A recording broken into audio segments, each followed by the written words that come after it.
And we'll do question answer session at the end. Yeah. 2 seconds, just find a few more in. You've got a question already, Gareth. I see that. Geez, didn't take long. Off the Dave mark. Freeman, question. Is Andrew in his garage? Well, This that's is the a infamous. good question there. That's the dog kennel, isn't it? It's I call it the man cave, but that's probably a bit sexist. So let's just go with the cave. But yeah, I'm over here in Cowes on the Isle of Wight. We've had internet for a couple of weeks actually, so hopefully it hangs in okay. Am I going, Gareth? 2 seconds, just mute everybody. He's not muted you, has he? There we go. And that's to mute.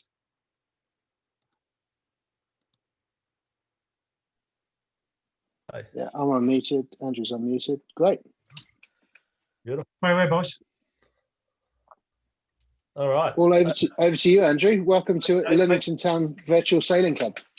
Yeah, thanks very much, and welcome everyone. It's good to see so many people on the call. A bit of lockdown sailing talk, which is nice. So just a little bit about me, I guess, guys. I live on the Isle of Wight in Cowes. I've been here for about 10 years, but grew up in Australia. Well, I guess I sort of have sailed since I was a kid, but really took to it in my early 20s, I guess. And I've kind of worked in the sailing industry since that time, either kind of making boats or selling them, and then got involved in the Olympic sort of movement, I guess, quite late in my 30s, and eventually got to represent my country when I was 41 in China in the star class crewing for a guy called Ian Murray, and the guy that's actually running the cup race at the moment. Actually, he was my skipper. Yeah, over the years, I in my chat with Gareth the other day, I learnt that most of you are dinghy sailors. I haven't really sailed dinghies much.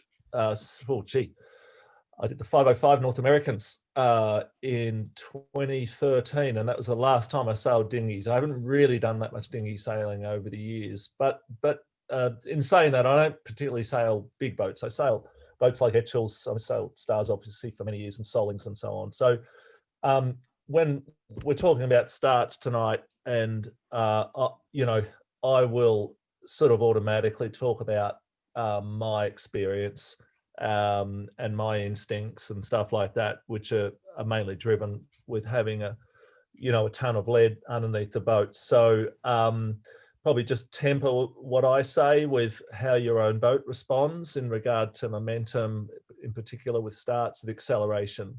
But I think, in thinking about today, the concepts are all pretty much the same. I've certainly watched plenty of dinghies race over the last few years, and we're all, I've sort of tailored it really for it to be fairly generic. So yeah, as Gareth says, there'll be questions, opportunity to ask questions, and Gareth, I'll just leave it with you that if you feel I need interrupting to ask a particular question, where English is my second language, so I might sort of break into Australian with some expressions and stuff, and someone might just say, what the hell is this guy talking about, and that's probably appropriate to stop and explain. Yeah, so we call the kicker connects between the boom and the bottom of the mast, not the spinnaker pole, and otherwise I'm sure you'll be all right. So look, I've prepared a few slides, so I might just get those up here. Where are we? See how we go. Okay, share. How's that? Hey, yep, that's good. I think I'll just stay on that page. For an old guy like me to navigate between the pages. So Yeah, I guess just to run through what I've sort of prepared and what I'm thinking of talking about. Just the different areas of the chat. So yeah, what are we looking at? What are we looking for from our start? In pretty simple terms, what's the essential information that we need? I'm going to talk about starting consistency, and if you're having trouble with your starts, how to get back in the groove with them.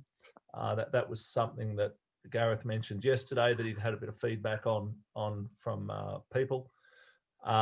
Like to go over some drills. And then I'll show some videos through this. I'd like to show, after all the chat, I'd like to show a video of a really good start that one boat in particular pulls off. I'm sure we'll see some other stuff in that video. And then some tips at the end, what I call the bag of tricks. So away we go. Yeah. So what are we looking for from the start? So I'm just before I start, I'm basing this on upwind starts. Okay. So if there's questions on downwind starts or reaching starts or whatever, why don't we leave those until the end for questions? If there's something you'd like my opinion on there. But other than that, it's basically upwind starts. Does that sound okay, Gareth? Sounds great. Laid line starts, you know, and no instruments. So what I mean by that is no kind of pinging the line, you know, and distance to the line on your watch or a Velocitech or something like that. This is all kind of old school, going by feel. Obviously, I'm assuming everyone has got a compass. Again, is that okay? Is that doing it the right way? I think so. That's perfect. Yeah. All right. But again, you know, if the questions with the instruments, happy to sort of give some opinions there. All right. So what are we looking for? To me, we're not trying to win the start. So I you know, when you watch fleets start, or you know, there's definitely some boats out there that feel they need to win the start. But what I think we're looking to do, we want to stay out of trouble. Okay, so what does that mean? That means avoiding the recalls and avoiding getting tied up in the protest room. You know, it's a time in the race, we'll talk about this a little later on, but it's a time in the race where the boats are obviously quite close together and there's a bit of interaction going on. So in an ideal world, we just sort of want to get out of there in pretty good shape. We want our start to be done in such a way that we can execute our strategy. And so we need a strategy. Without a strategy, without a plan, a very simple plan, it's really hard to you know, start assertively. You've got to have something you're aiming for. And I guess the most important thing is that we're in the game. So if you kind of drew we're watching the America's Cup, if you could sort of see our race course in that way, and you could draw that advantage line over the fleet after the 33% into the first upwind, that we'd be in the game. You know, if it's a 20 boat fleet, we'd be kind of, you know, 6th or better, you know, and that's what I'm looking for in a start. And if you can achieve that consistently, your results in regattas will improve without a doubt. Okay. All right. So data and homework. Again, just sort of keeping this pretty simple and not too kind of, what's the right word? We don't have to be too kind of anal retentive about, you know, getting out at the start of a certain time and so on and so forth. All that, you know, it is reasonably important, but sometimes you're early, sometimes you're late, but you just got to make sure that we do a certain amount of homework on the start line. And you know, I would make that one of the biggest priorities sort of depending on the day, like if it's a sou'wester in the Solent and you've been sailing there for years, you might not prioritize doing, too much time going upwind for wind strategy. Particularly if it's a flood tide and the water's pretty flat. But you'd certainly prioritize getting your start homework. Okay, so what do I mean? Okay, so current at the start, super important. Knowing what it's doing now, knowing what it's going to be at the start, super important. Timed runs. Okay, so I would definitely suggest doing at least one timed run at the line. 2 is better for sure. 3 probably a bit unrealistic, but if you can go for 2, that's good. If you only get time for 1, that's better than none. So this is pretty simple. I think you'd get your transits. We'll talk about transits a little bit later on, but you'd get your transits. You'd know roughly which end is favoured, because that's sort of important, because the more pin end or left-hand end biased, the harder it takes to get to the line, the longer it takes to get to the line. So, you've got current.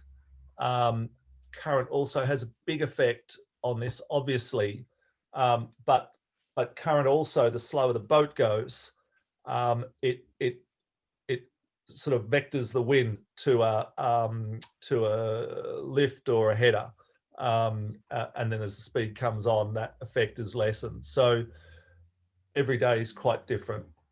So yeah, timed runs. All I literally do is, once we've got this basic sort of start line kind of homework, come in on port tack, roughly a minute sailing from the line, like a minute on starboard from the line, tack over onto starboard, and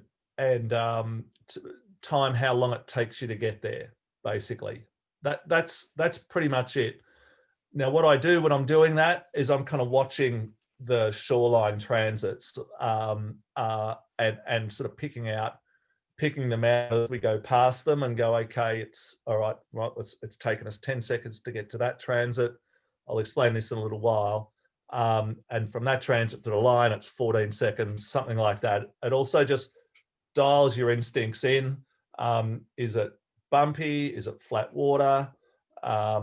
Is it shifty? It's just switching those receptors on. Okay, timed run's important. Ley lines is another one, particularly if we're thinking of starting towards an end. Ley line is critical. I hope everyone knows what I mean by that. There'll be another a diagram coming shortly, so I think that'll answer your question. And then setting a simple goal outcome from the start to match your strategy. And I like to keep that really simple. So for me, it's want to go left or want to go right. Okay. What end's favoured and how much by. And that will just help you. And that's pretty much it, really. So is it, there's a favoured side, we think, for current or wind, or it's really long on one tack, or, so we've got to sort of want to sail that tack first. So that's pretty much it. So okay, so you've got to overlay those factors. So an example might be, let's say we really think we need to go left. Like example might be, ebb tide on the Solent, and up in your neck of the woods, starboard tack is going to take you out into more ebb current, which is going to be advantaged going upwind. So we really want to go left, but the boat end is favoured. The other end of the line is quite favoured, or we're expecting a right shift or whatever. So you've got to kind of balance those out but then just come up with a clear strategy, you know, with clarity. Okay. And then when in doubt, I've just put start near the favored end. Like if you don't know, start near the favored end. If there isn't a favored end, look for light traffic, and you just want to hold your lane. That literally, if you can hold your lane, if you're going well, with focus, sailing the boat well, when you look around after that, you know, a third of the way up the first upwind, I'm sure you're going to be in the top half of the fleet. You know, tick, job done. Play the game from there. Okay. And then I've got transits, which I'll talk about on the next slide. For me, I feel a lot of people I work with as a coach underestimate transits, and when I sail in a class that you can't ping the line, which is, you know, for me it's an actuals or a 5.5 or those type of classes. I've put there, it will win you a start at least once a regatta, in my experience, maybe more than once, but there'll be one start where you kind of pop out in front of everyone with 30 seconds to go. And if you're confident on your transit, you'll look around and you'll say, you know what, I think we're racing. And you might be 2 boat lengths clear. That's happened to us a number of times. You just sheet on and go, and it feels really weird, but you just do it, and it's such an easy race from there. So sometimes you're in the pack, everyone gets there early, you can't see the transit that happens, and so all that time you invested in looking for a good land site, good transit, is kind of wasted, but you've still got to do it. And I would suggest you skill build on how to best use a transit. Okay, so transits. I've gotten really high tech here with this slide, so we've all you know, people call these land sites. I call it, you know, I've always called it a transit. I'll just move the little jigger out the way here so I can see. There you go. Okay, so we sail out past an end. So we're out here. I hope you can see my cursor. Just nod if you can see my cursor, Gareth. Yep. Okay. So you know, we'll sail out past an end and we'll sight through the flag on the committee boat and the pin end. Okay, boom, great. We've got a tree, a really distinctive tree. Okay, fantastic. Or it might be that the closest land is on the right-hand side of the course looking upwind. Okay, so we sail out here, we look through the pin, through the flag on the committee boat, and yep, we've got a church here, our church spire. Wonderful. Okay, so we've got our transits, which is fine, but they're of minimal use unless you're poked out the front of the fleet and can actually see them. Okay, if you're back in the bunch and think you don't want to poke out any further because you've got some time to kill, they're not a lot of use. We always work hard on getting what I call forward transits.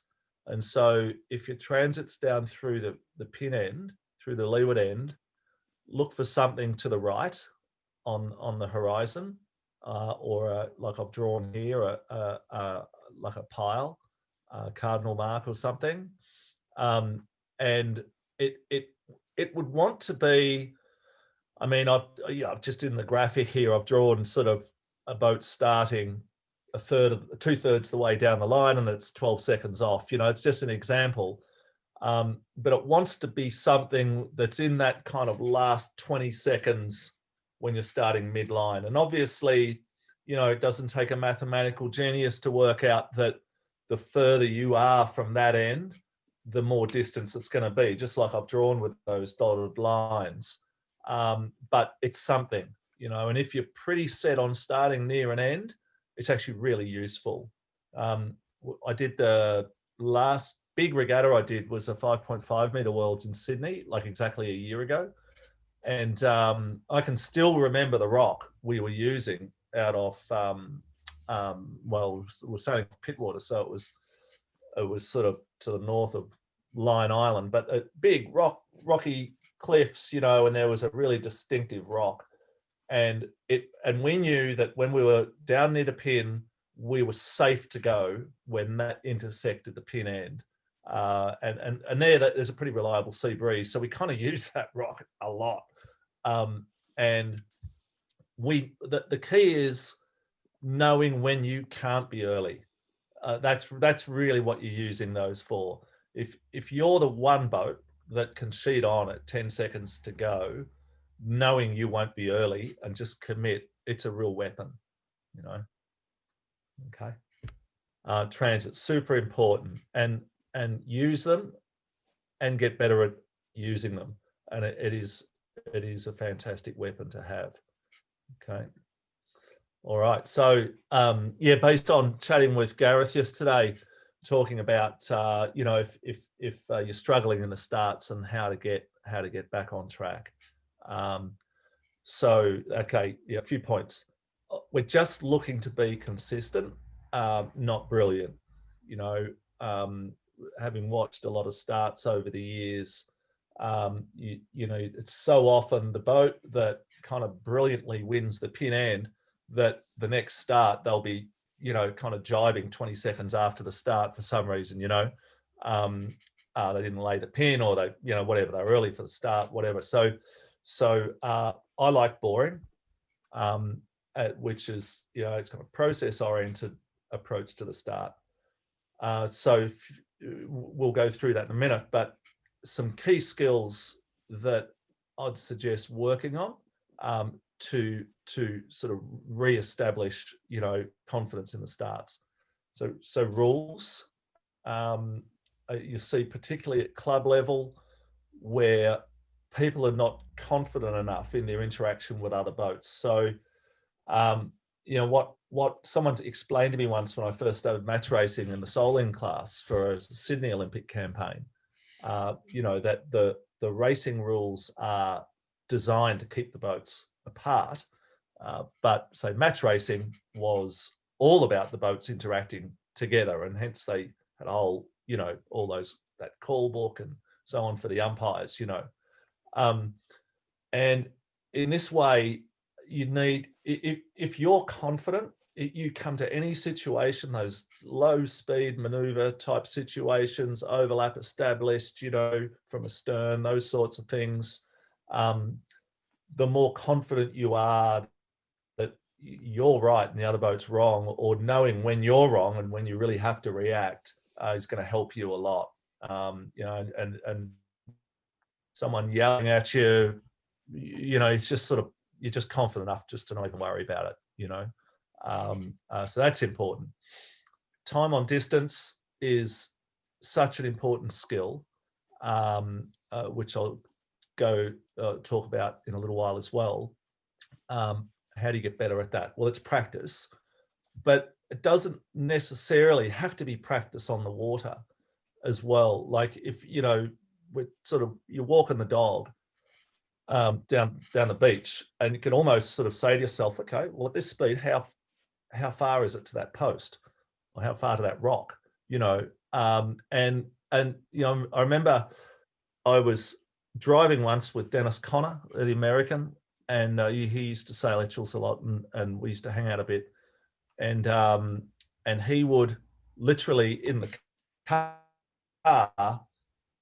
ask you questions randomly, like, so how far to that sign up there? You know, well, I don't know, Dennis, I don't know, 18 seconds. He said, it's 23. And then he'd, you know, look at his watch and we'd go, and he said, told you 23, you know. And so I started doing that. And then I was doing a Solin campaign at the time where time on distance is so critical. And even on the way out to the start, you know, we'd quiz one another. We'd sort of say, okay, how long was that channel marker? And we'd each have a guess, and we'd kind of, you know, make it a competition to buy the coffee in the morning, you know, make it a bit of fun, and a super important skill. Okay, slow boat control. Again, I think we all underestimate how difficult this can be. And I think particularly for you guys, predominantly as dinghy sailors, how difficult that is to be killing time without going sideways, speeding up again, gaining a little bit of distance to windward when you're on starboard tack late in the pre-start, all these key skills, you know, so slow boat control, another one that we can work on. And then acceleration of your boat. How does it best accelerate in terms of, well, sail trim, heel angle, learning those and you know, getting feedback, training with someone, doing some practice starts. And then I'll put their focus, and really what I mean by that is, if quite often you see people get good starts, but then they get gobbled up by the fleet soon after the start. Likewise, you see some boats start really thin on another boat's hip, you know, with not much lane to work with, but they're able to hold that, you know, for like a minute or two to get to that favoured ebb current, for example, on the left-hand side. And that's shaped the race. Okay, they might have lost a length maybe against the boat to leeward, but they've held their lane. And the, you know, 10 boats that got bad starts and had to bail out, well, you just passed 10 boats just by being able to hold. So focus really is you know, in that sort of minute after the start, most of the time, really nothing else matters other than speed, you know.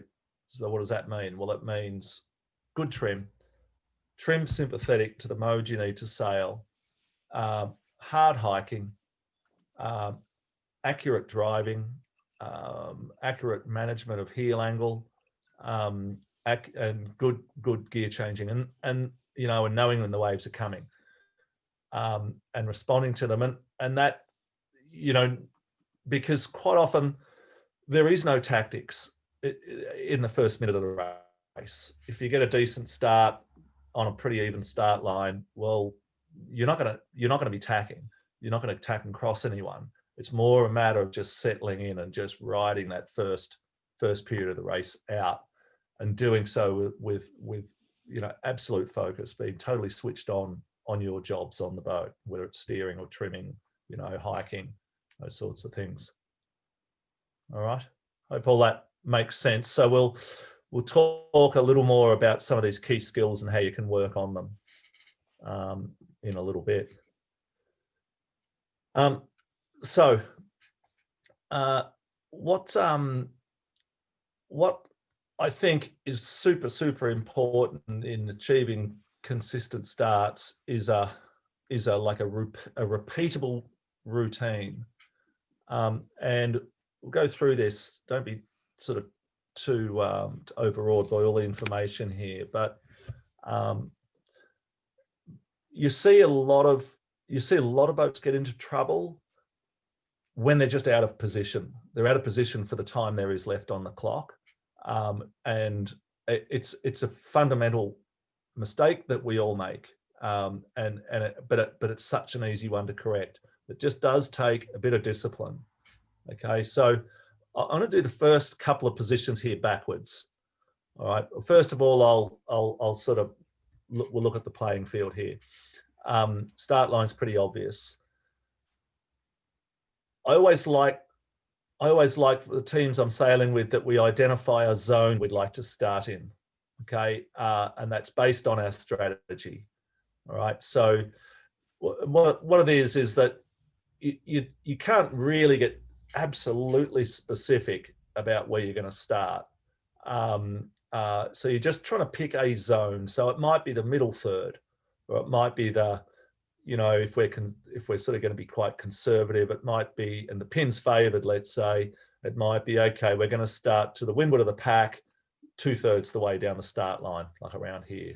Vice versa, boat really favoured, or got to be on port tack early. It might be, okay, we're going to start, you know, a quarter of the way down from the boat, looking for lighter traffic, going super fast. As soon as we have the opportunity to tack, we'll take it. You know, there are a few examples. So we're looking for a zone to start in. That's what I mean there. This part here is just worth touching on before I go back to position 1. This position 5 here. This is really the goal, guys. This is really the goal of what we're trying to achieve in any given start, and that is that we've got our spot. We're in the place we want to be. We've got our spot. You know, we're around about 30 seconds to go. There's no threats from leeward. There's no threats from windward. No threats from behind. And we're burning about 5 or 10 seconds. Okay. If you can get into that spot, into that situation, so the 3 out of 4 starts, you're sort of home and hosed, you know. There are ways of achieving this, all right? But that should be our goal. And if we've done a bit of homework, if we've done a bit of practice, a bit of skill building on our accelerations, you'll make this work. It's not that hard from this point, but this is the hard bit, getting to this point where you know, randomness is not our friend. You know, the more traffic we're in, the more sort of desperate sort of people and boats we've got around us, that's bad. The later we are, if we're late for the start, obviously that's bad. We've got no time to generate a lane. We can't see the transits. We just don't have the information. So all right. So going to position 1 now, and then I'll run through the whole thing. All right. Where I like to be to achieve this consistency in positioning, at 3 minutes to go, I like to be passing on starboard tack, sailing on starboard tack, and passing our start zone. Okay, at 3 minutes to go.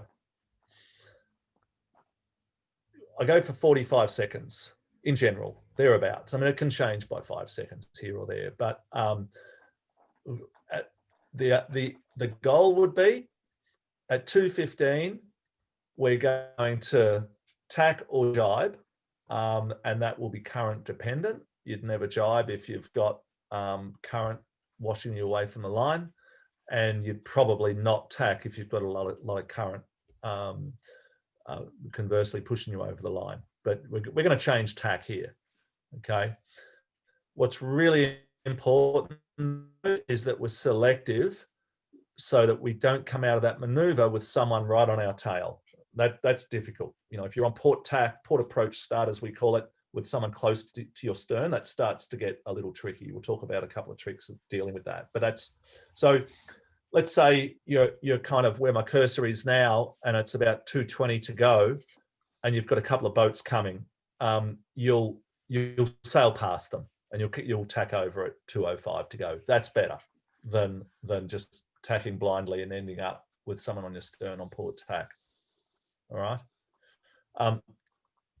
Our goal is to start to approach our strategic start zone with about 1.5 minutes on the clock. Okay, and this is important here, guys. This 45 seconds sailing at full speed from the line. That's the sort of region we want to do this sort of parallel to the start line sailing. Okay. On the way back in here, it's really, really good if one of the crew, or if you're on a single hander, you're constantly looking around and reminding yourself how many seconds you are from the line with a tack. You know, that's just a good thing to be doing, to reminding yourself. And that way, you know, for me personally, I'm kind of doing the arithmetic in my head. You know, I might be that person that's calling the time back to the line with a maneuver, and I'll literally be saying, you know, yeah, you know, 45 seconds back to the line with a tack, you know, and we're all looking at the clock. We're all aware of how long to go, and it might be 1:45. So we're burning a minute. That's a long time to burn. So, you know, no hurry to go to tack yet, you know. And so as we're in position 3, we're kind of looking at how boats are stacking up. You know, is there a lot of boats coming on starboard? Not many. what's behind us. Have we got much of a gap back to the guy that's on our tail? Because that's going to shape what sort of tack we do. Okay, so in general, when you come up here to do your tack, when you've decided it's time to do your tack underneath this group of boats, or you've spotted a position beyond them, there might be 3 or 4 boats quite crowded together, and you might think, gee, it's much lighter traffic to go beyond them. So that's one of the strengths of this approach. You're sort of keeping your options open. You've got control of your start. Okay, and the trajectory really, I'll talk about this in a little bit too, but the trajectory of this tack should be, depending on where the boat is behind you, you either want to get onto starboard as quickly as you possibly can, so that if there's someone 3 lengths behind you, if you just do one of these lovely sort of, smooth turn tacks, you'll come out of your tack and that other boat will just immediately tack under you. There's really not much you can do, and boom, you're in trouble already. You've got no sort of gap to work with to leeward. Okay, so this may well be the hardest turn you'll do all day. I would suggest get that into your minds, that this turn in general is a pretty hard turn. Okay, if you don't really have anyone on your tail, this turn you can use to do a little wind check. You can sort of come up on port tack, go close hauled for a couple of lengths on port, little wind check. Did anyone watch that America's Cup race the other day where Prada, I think it might have been the second race of day 1 against Ineos, where Luna Rosa were up to windward and looked like they were set up for a really good start, and then Jimmy Spithill went down to do a hook on Ineos, and oh bummer, now they can't lay the pin and they're late. So obviously that was a left shift. All these guys have got hundreds of thousands of dollars worth of electronics on their boat, but they didn't see there was a big left shift, which made them late for the start. There's no way you would have gone down below Ineos if you hadn't known that left shift was there. So we sail on the Solent. It's like a lake, really, isn't it? The wind does shift around a bit. So yep, come up, port tack, close hauled. Just gives you a little check in on, has there been a shift in the last 30 seconds? Because that'll really affect your time on distance. Okay, left shift, it'll take longer to get there. Right shift, it'll take a lot less time to get to the line. All right. So we come out of this tack, position 4, and if we got our bow down nicely, now you're sort of, head-on collision type course with the boat that was tailing you. He will generally have to tack earlier to avoid you, or he'll say, well, gee, this guy's aggressive, and he'll go below you and keep going. And that's good result. Get him out of your life. And if he wants to cross you to windward, just let it go. You don't want that guy in your life for any longer than need be. Okay, so that turn down is to neutralize any threat from the left-hand side. All right. Once that's dealt with, or if there wasn't a threat from the left to start with, I would generally really quickly come close hauled just for a second. Just fill the jib if you're in a boat with a jib, or your main for 1 second, and just figure out, has there been a wind shift? Again, really critical data. Okay, and then as you're doing that, you're making a really quick assessment. Okay, was I right with my time on distance to the line judgment before? Yes, I was right. We're still burning 15 seconds. Okay, critical information. And then you're into your slow boat control. Hopefully you don't have a threat to deal with. If you do, well, you've got to deal with that. Might be a late port tacker, or someone that is doing a 2-tack start that's come from down at the pin end. Got to deal with those guys, get them tacking or dipping you or something like that. But otherwise, you're just burning time up until a point where it's time to go. It's racing. And ideally, you haven't chewed up too much runway, we call it, to the line so that you can pull the trigger roughly, 10 seconds or so before the start. And in these TP52, type debriefs, we do have all this instrumentation and data. Excuse me. The big metric everyone's looking at is the percentage VMG at the. So we're all looking at how far were we from the line, but as important, that's really going to drive the next couple of minutes is what was our VMG at the gun? Were we going fast or not? There's no point being on the line if we're doing 2.5 knots. Because that's a losing start. All right. So hopefully that all makes a bit of sense. Okay, but this is all about routine, repeatable routine, developing consistency in your starts and confidence. And you do this enough. We're going to talk now about a couple of drills you can use, but if you get into this position enough and you're good at executing, you just feel so comfortable. Like on our boat, we've got a saying which is, okay, just us and the line. Okay, and that means we're back in our comfort zone. There's no threats, just us and the start line. We know what to do. All right. All right. I'll just have a little sip of water here.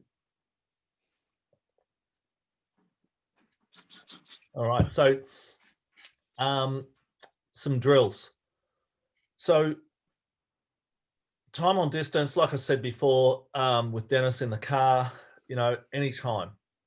Also, every day is a new day, particularly on a place like the Solent. You've got the tide that's could be coming from a different direction relative to the wind. Even if it's subtle, it makes a difference. The waves, just the character of the wind, even, the wind density changes every day, particularly in the summer. It doesn't seem to change that much this time of year, but, so again, those runs at the line, judging your time on distance, just something you could never do too much.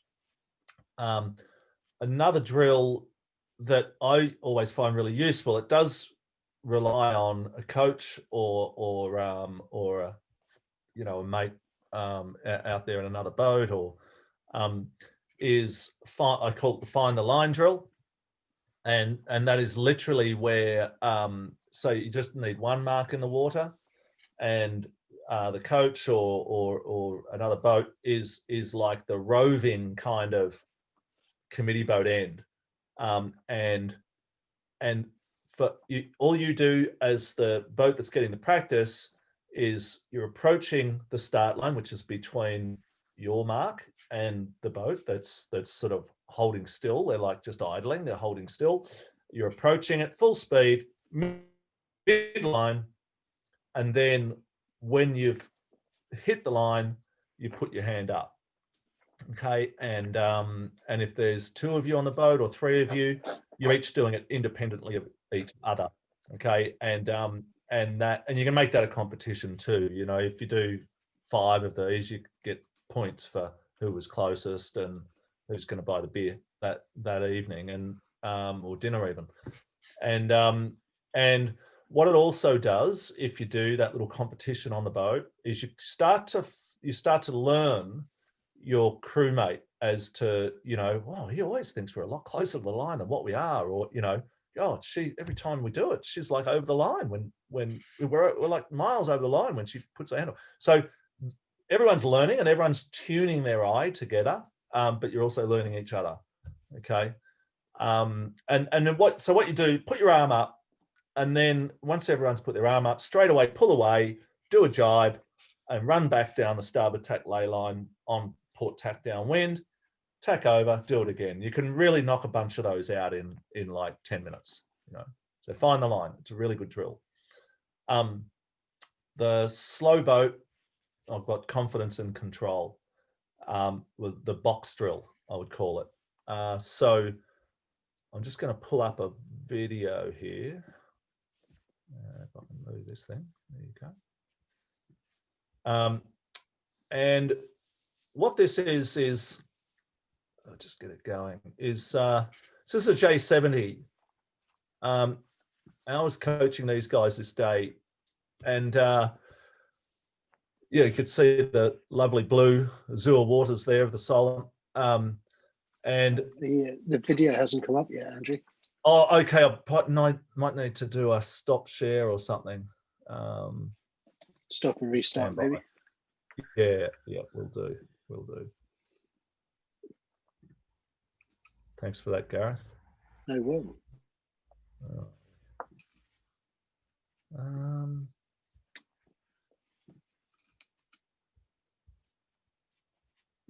Got a mental blank, actually. How do I do that? Oh, I see. All you guys were covering the little thingy. Okay. All right. I might need to bring it up. And then...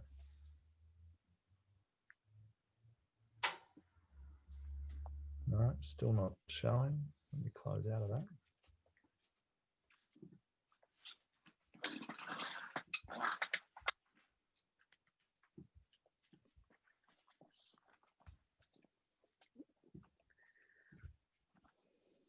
Good, eh? Coming to you live.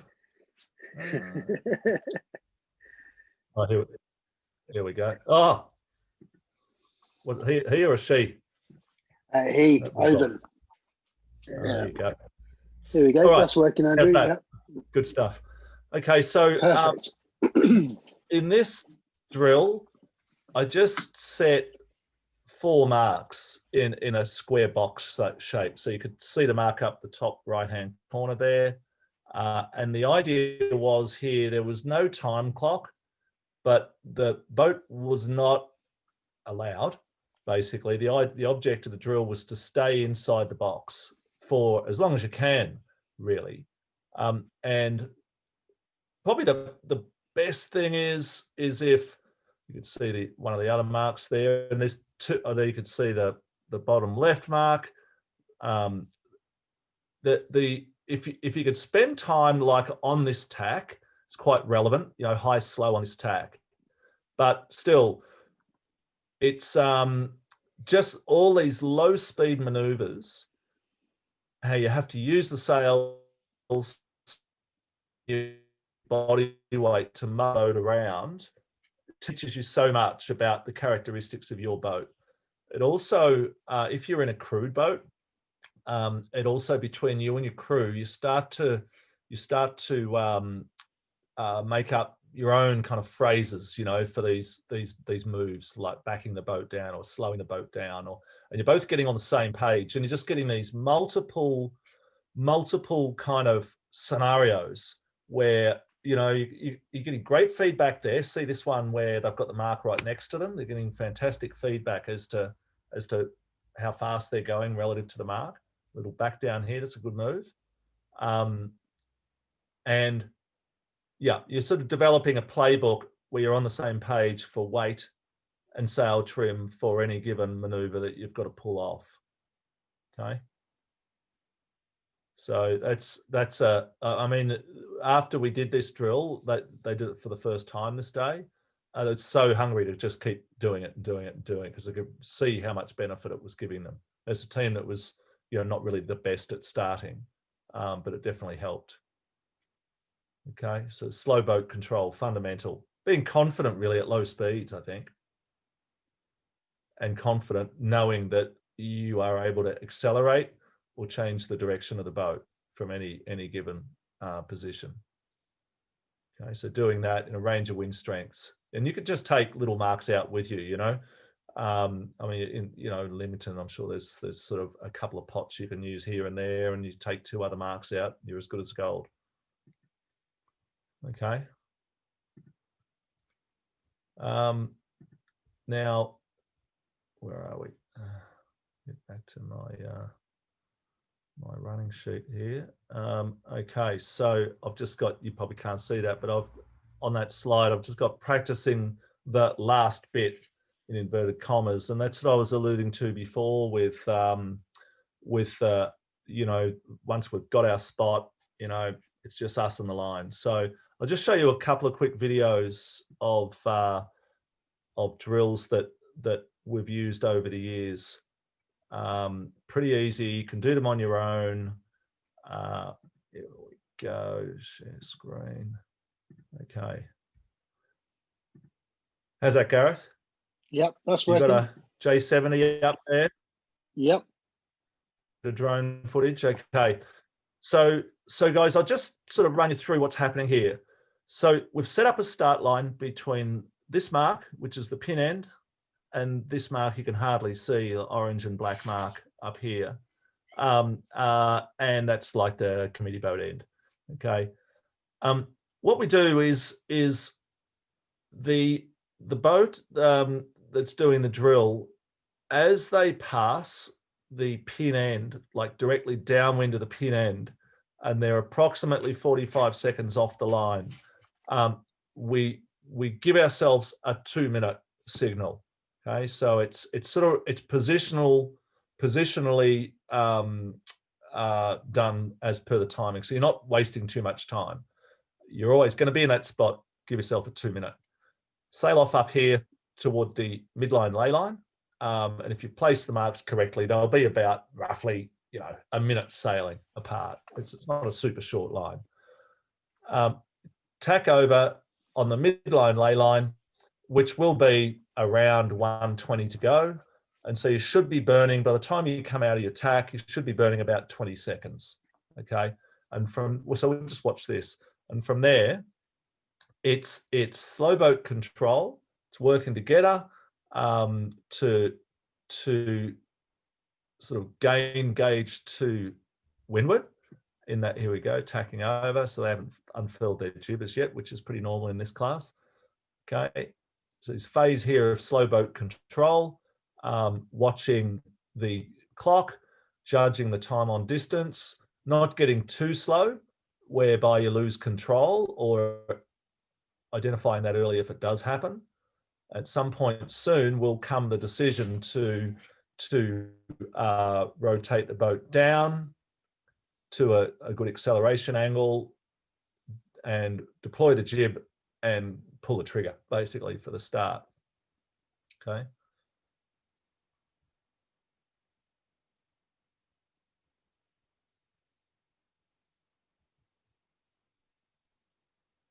Okay, rotate it down.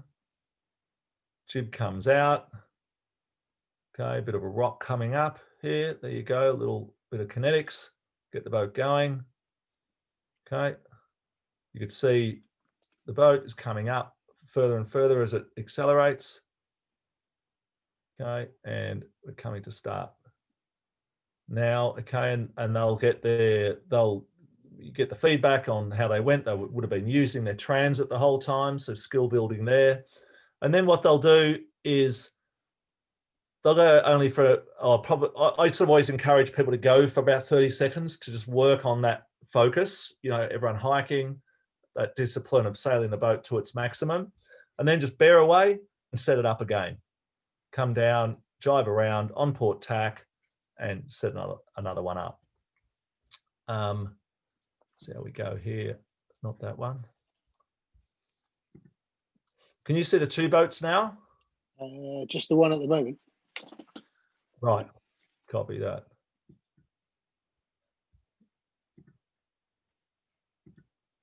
How about now? Yes. Yeah, we got it. All right. Okay, so same drill, but if you've got a training partner and you want to do some practice on starting, this is a really good drill to do. So often if you're doing if you're out there with a partner and you're practicing starting, it's sort of pretty soon just gets down to like match racing, you know, and it's kind of fun and stuff, but you know, people might break the rules and, well, who really cares and what are we really learning, you know? But if you want to work on those skills, just do the same thing with 2 boats. So the way we set it up is one boat will lead on port for the first, say, 3 starts, and then swap it around and do another 3. So the boat leading on port will set the time for both boats, 2 minutes as they pass that pin end, same as the last drill. The other boat is 3 or 4 lengths behind them. And basically the rules of the drill are that the lead boat on port goes to at least a midline ley line, maybe a bit further, tacks over. The other boat doesn't push in too far. They might tack 2 lengths early. And the scenario we want is that we've got 2 boats who are burning some time before the start. 18. Let's just watch this.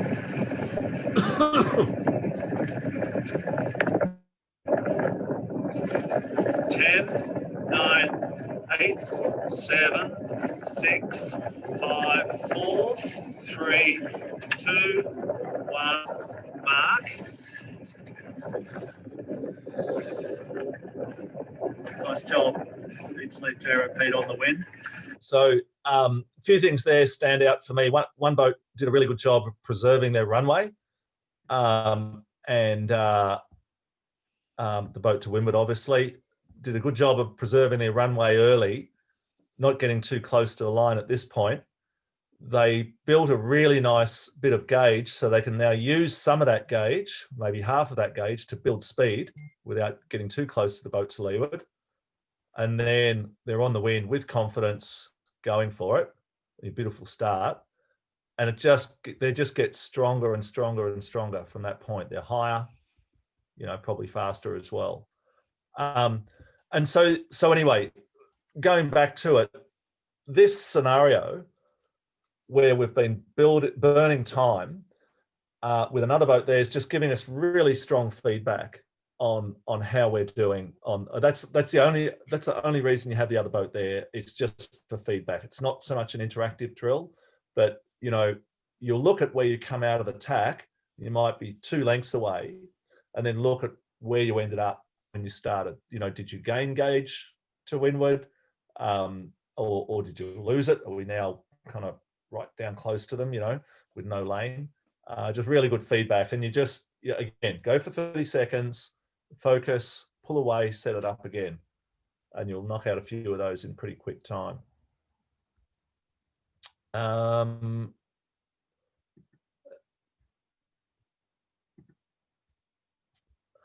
Okay. Well, we're sort of running a little out of time, Gareth, as per usual. We can do a couple of things here. We can run over time, and I can show you another video and then talk about the bag of tricks, or we can do one or the other. What do you think? We can ask the audience on this one. If we just take it off your screen share a sec. Yep. And we see all our friends and faces up there. Would everyone mind if we run over time a bit here and carry on? Thumbs up. up. Anywhere else to go, Gareth? Yep. Excellent. The pub's still closed, Dogs. So carry on. You're doing a great job. We're really enjoying this. Oh, good. I'm surprised that anyone's still on the call, Gareth, if I'm honest. All right. We've got a massive amount. We've got 59 people at the moment. So. Oh wow. God, things are quiet over there.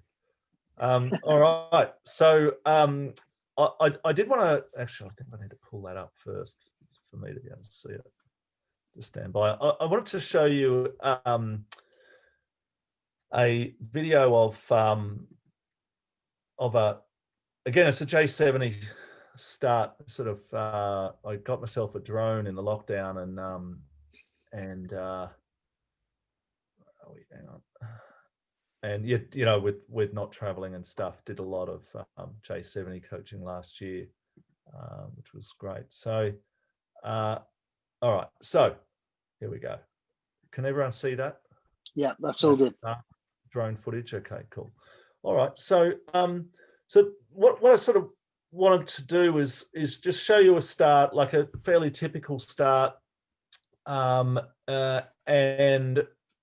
to look at one boat in particular that particularly just nails the start, You know, there's all sorts of things going on, but I might just play it through and sort of commentate. But the boat we're focusing on obviously is this one, and 120 to go. They're probably about 30 seconds from the line, so they're on starboard pretty early. They're obviously wanting to start down toward the left-hand end, down towards the pin end, and they're in this kind of, I'd say the phase they're in is still sort of pretty open-minded. Could have someone come in and take quite close to them to leeward. They've still got time for option B, but they've got a plan, and you know, they're just sort of seeing what happens here. So I'll just play it through and I'll just commentate as we go. Okay, so clearly burning time. Okay, someone's tacked in there. Right, that's basically the end of there's no more threats now from the left. Obviously, that last boat in is going to tack to leeward of that group. Okay, so our guys are probably thinking, you know what, that's like a length and a half. Probably pretty happy with that. Confident we can build some space off them, knowing that that boat below them would have to defend. Okay, a minute to go. Probably a little close to the line. Probably a little uncomfortable with how close they are now. So not deploying the jib yet. There it goes. This bit's pretty critical. The jib comes out. The boat's generally slipped sideways a little. Done a great job there. Gained another 8 feet to windward. Not gaining on the line at all, really. Okay. Still a little poked out. But the thing that's good about being poked out there is I've got full vision of the line. You know, these guys have a pro start as well, but still, you know, if you're in a class without the assistance from the instruments, you know, clear vision of the pin, really strong position and getting better. You know, see how bow up they are relative to the boat to leeward. That's just going to get better and better, bigger and bigger lane. So see the boat to leeward actually has parked, and they realise they're going slow. They put the boat down, and I think they go sideways. Okay, so little speed build there. No, still a bit early. Another luff. Okay, bow down now. That boat to leeward has definitely gone sideways now. No longer an issue. 15 seconds. You know, not quite racing. A little pause there. Okay, and committing. Go.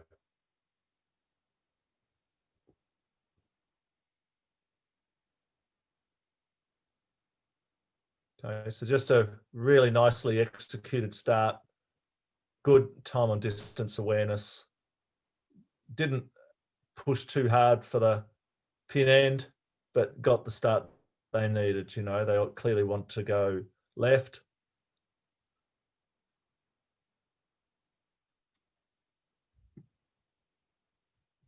Okay, and there you go. You know, that's like 45 seconds in. You know, really strong position. No threat to leeward, going fast. All right. So yeah, no, you know, not they didn't do anything particularly brilliant, just really solid job, really all round. Okay. All right.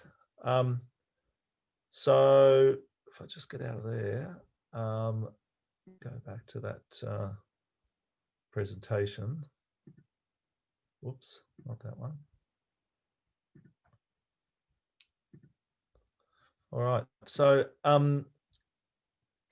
some of this stuff I've already mentioned, but always checking the wind, you know, continually, you know, lots of head to wind checks, or if it's really windy and you want to avoid flapping the sails too much, lots of quick checks on the wind, you know, close haul, check the compass.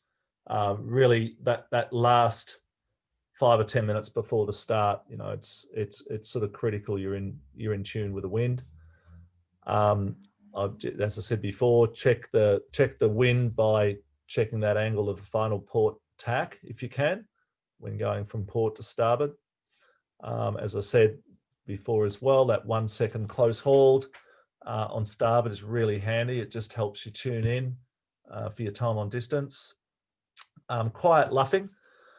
What that means is more and more over the last few years on the type of boats I sail on, where we're trimming really tightly and sailing high, as opposed to just flapping the sails in that when you're burning time period.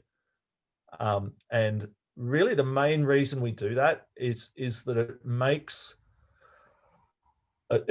the acceleration a lot more predictable. Like if you go from that sort of high slow groove with trimmed sails and just rotate down to a speed build angle, like let's say 50 degrees off the wind, or depending on how strong the wind is, it'll be less if it's stronger wind. It's kind of almost like the air molecules are sort of just attached, boom, straight away, and the sails, all the forces are working in your favor and the boat just goes. Whereas you pull the sail on from flapping, it just seems to take longer, or maybe it's less predictable how long it takes for the boat to accelerate. And we're not talking big differences here, but the differences are big enough that, being 2 seconds late for the start could be a disaster for that start, or being 1 second early also is a disaster. So this quiet luffing, as we call it, sails trimmed, bubbling. They're sort of bubbling, and you're just sailing, like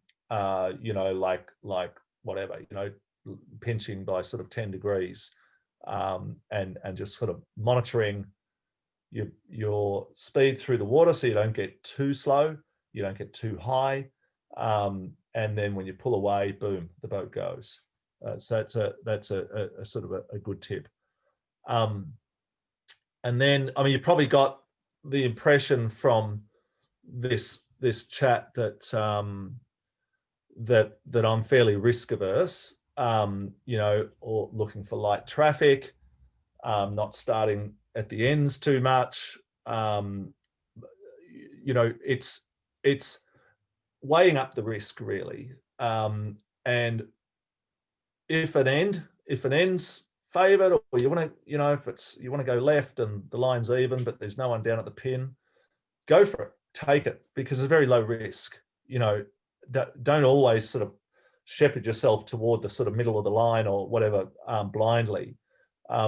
If you think an end's going to be good and you're not having to fight other boats for it, go for it. The percentages have just gone in your favor for that plan. So and okay, so now winning an end, why and when? Well, it may well be that it's getting late in the series and you need to achieve a particular result, let's say, and you're just absolutely 100% sure that, for example, the pin's favored, you've got to go left. The boat that wins that position is most likely, as long as they're going well through the water, probably going to be in the top 2 or 3 at the top mark.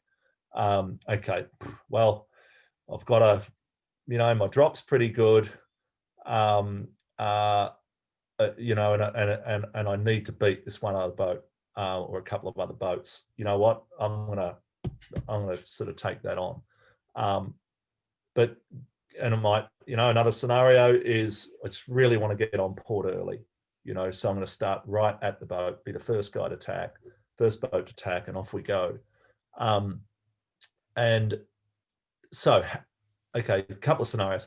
How? Well, the fundamental thing, really, one of the first things is ley lines. You've really got to do your homework on your ley lines, because that, down at the pin, it's a very narrow sort of area where if you're confident on your ley lines, coming in on that port tack, for example, you're confident on where you can tack. Stuff that you might with UK. And Likewise at the boat end, you know, ideally you want to be on that kind of luffing ley line, as we say, where you can't be boxed out, but you're not sort of 4 or 5 boats down from the boat end, and then you're a little bit pinned, and you're probably still in a lot of traffic as well. So that's a pretty bad scenario. What else on winning an end?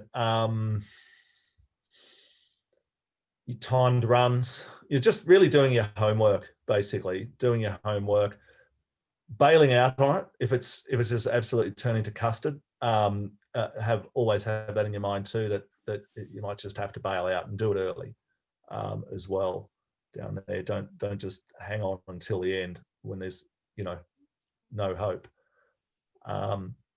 Yeah, and also I put in here somewhere, but I think I skimmed over it. So getting off the winning an end topic, starting to your strengths, okay, or not.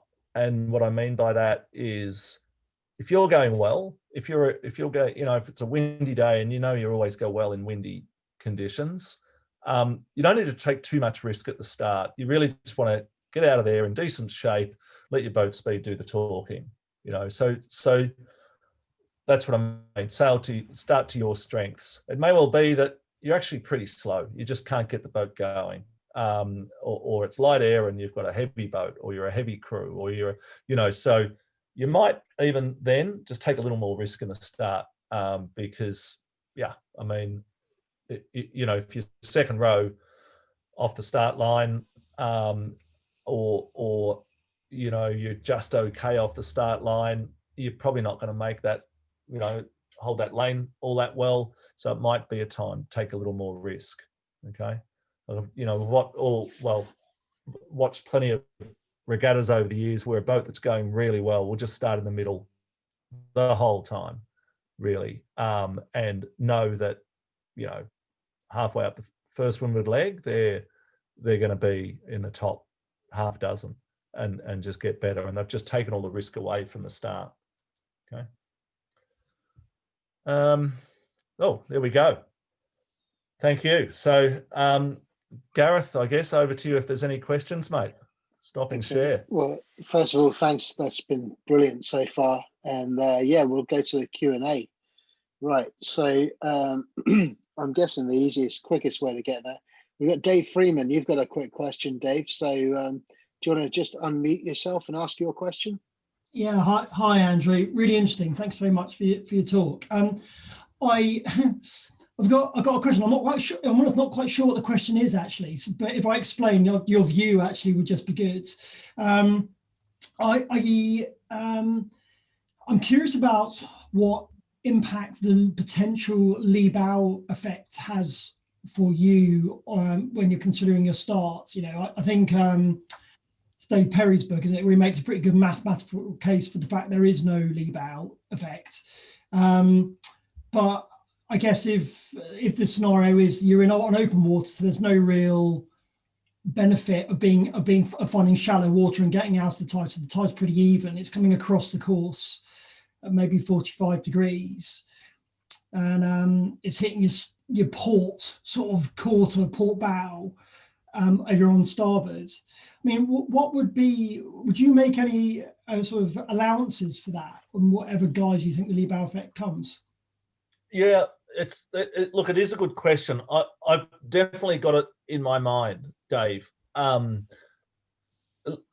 me give you another scenario, which I hope helps. Let's assume the tide's directly in your face, right?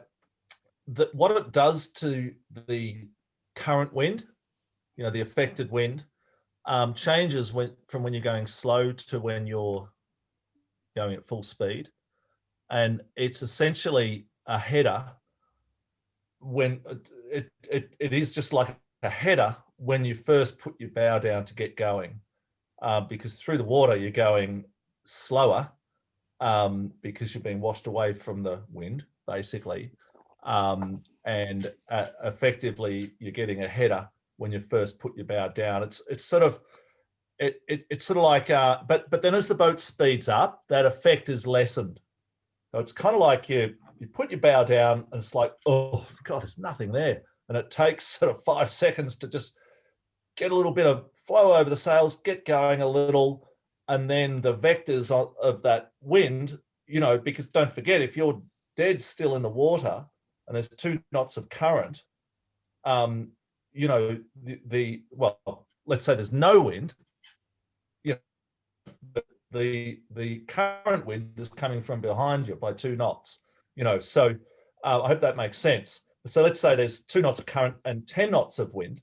The vectored current is like well to our left on starboard tack, and so we get going, and it's a big knock, but then as we build that speed, as we go from like 3 knots and through 4 knots and 5 knots and 6 knots in something like what I sail in Etchells, that effect of the vectored effect is less.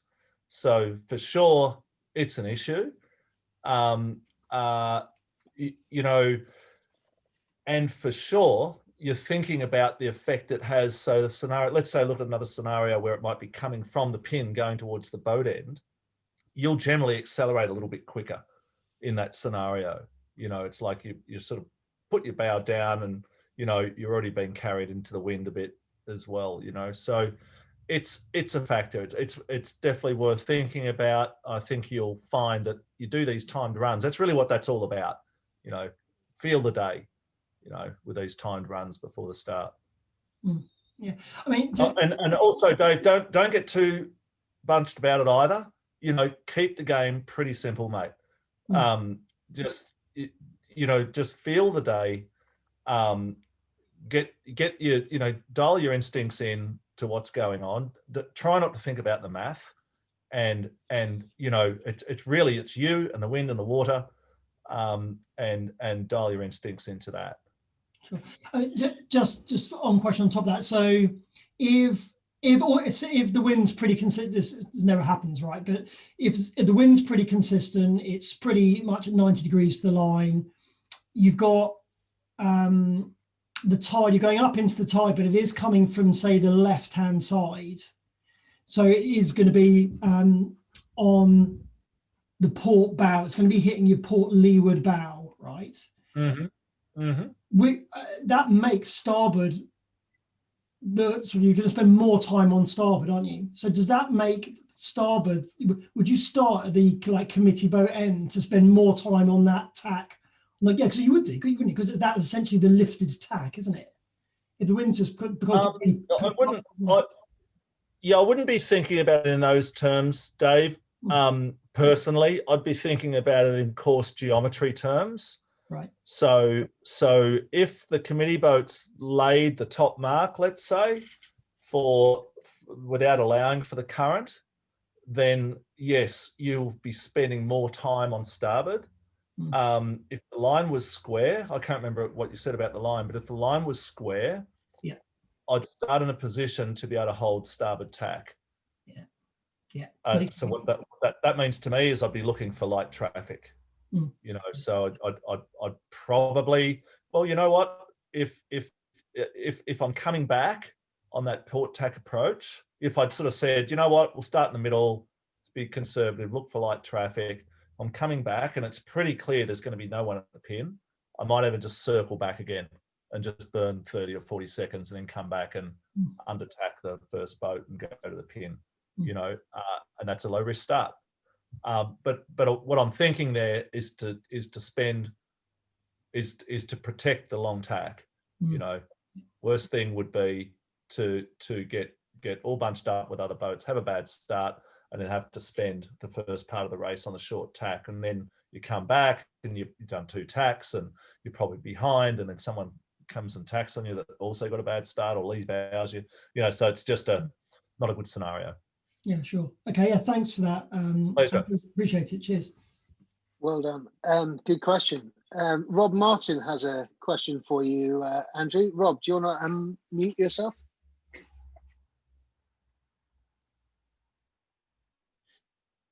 Rob?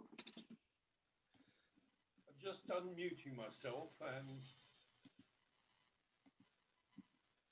okay, I can't put the video on.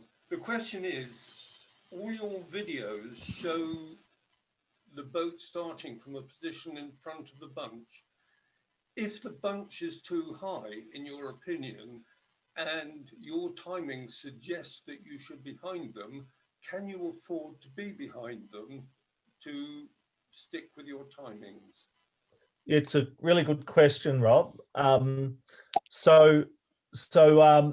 It's important to establish that they are early, and so it's sort of really important that sort of minute to go that you get your bearings, you know, and yep, if you are now convinced by seeing your transit or if you're close to an end, you can literally physically see where the line is, or you've gained a lot of skill in sort of looking at both ends of the line and figuring out how far to go. I find that really difficult personally.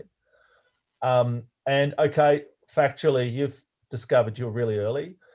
Yes, I would be uncomfortable being that boat poked out for sure. So you're happier to let the boats around you creep forward a little within reason, you know. It's still got to be, but at that point you've got to be really tuned in, so that you don't get too far behind, obviously, you know. And then yep, you've got something pretty precious. You're just giving yourself more runway than the boats around you, and you've given yourself an opportunity to use that, you know. So I once had, there's a famous coach in Australia. Well, he's actually Ukrainian. He's won a lot of gold medals for the Ukraine and for Australia. A guy called Viktor Kovalenko, and he coached us in the Star a bit. He once said to me in his broken English, you know, the perfect start is 10 seconds before the start, you're a length behind everyone. At the start, you're level with everyone.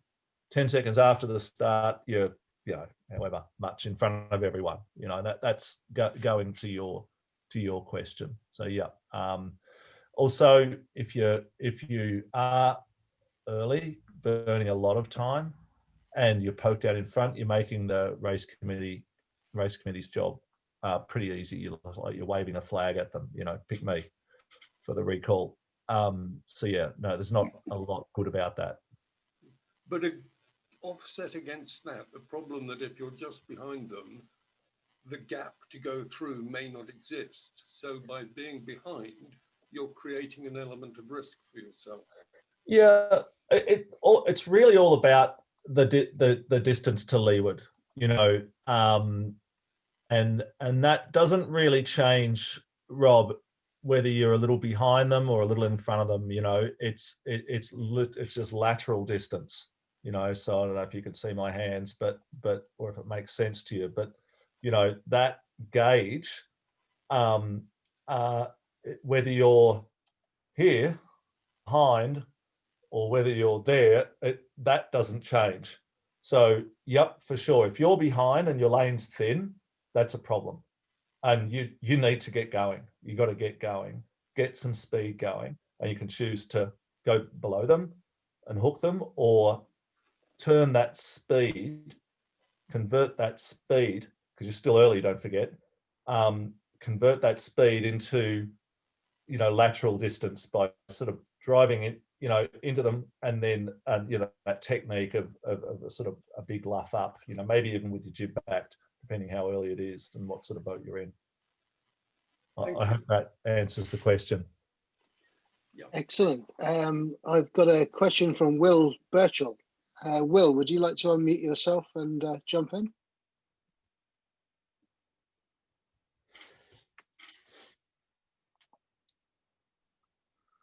Will? Yeah, hi. Okay. Yeah, I think it's more of a sort of focused question. But I've sort of tried to make it a bit more generic in some senses. But I come from a dinghy background, but an Alcra and Etchells a bit more. I don't really helm them, but I find the starting dynamic around boat situations on the start line slightly different, especially when defending like a leeward gap, because there are a lot less maneuverable. So like, what kind of skills and drills could a sailor in a less maneuverable boat have to more effectively defend their spot? Yeah, good one, Will. Look, I think as the boats get bigger and as they get heavier, things just take more time, you know. So whereas in your dinghy you can pivot on a dime, so to speak, and they accelerate quicker and so on. I don't think you're really trying to achieve anything different, and the situations are not particularly different. They just happen a bit slower, and which means you know, the boat that's coming at you is coming at you slower, or if he's doing a 2-tack, it's all kind of happening in slow motion. But at the same time, you need to react a little earlier to give yourself a chance, say in that scenario, to get your bow down at that boat, you know. So yeah, I mean, it's, you know, whereas you're in a, you know, 50-foot, again, you know, less maneuverable, again, takes longer for things to happen. So but it's all relative, you know, if you're competing against other 50-footers. So I think, but again, you know, Will, the boats do respond very well, even though, you know, you look at the shape of the boat too, like it's a long skinny boat with a V'd hull and a long keel and a skeg and a rudder. It doesn't like going around corners. It doesn't like turning corners. It likes going in a straight line.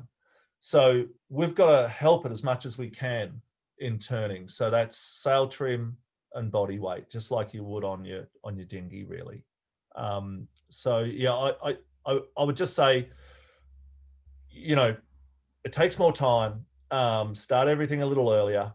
But yeah, you know, big time on the, you know, to bring the bow away, you know, over trimming the jib, blowing off the main, all those things that you do in your dinghy. I hope that helps. Yeah, thanks, Excellent. Andrew. Okay, do we have any more questions? I've got nobody else asking questions on chat. I think that might be the end of those. If anyone's there, I'm having a quick look, raise your hand. No? Excellent. Well, Tony Evans, Commodore, do you want to just unmute everyone? We'd like to give Andrew a massive round of applause. Oh, wow. From Leamington Town for a brilliant evening. I will do in a Thanks second. for your time. Before I do that, just a thank you to our own Welsh impresario as well for, I don't know how he gets these people. I'm not sure whether it's through friendship or blackmail, but we're pleased he gets it anyway. We know he's not got any friends anyway, so we know which one it is. But yeah, so I'll unmute. Thank you very much, Andrew. And yes, I think, how do I unmute? 2 seconds. Yes. It's saying participants have to unmute themselves. So I'm sorry, I've not got the control here for some reason. So unmute, and I think we give a round of applause to Andrew when we're all unmuted. Thank you very much. Cheers. Thanks very much, Andrew.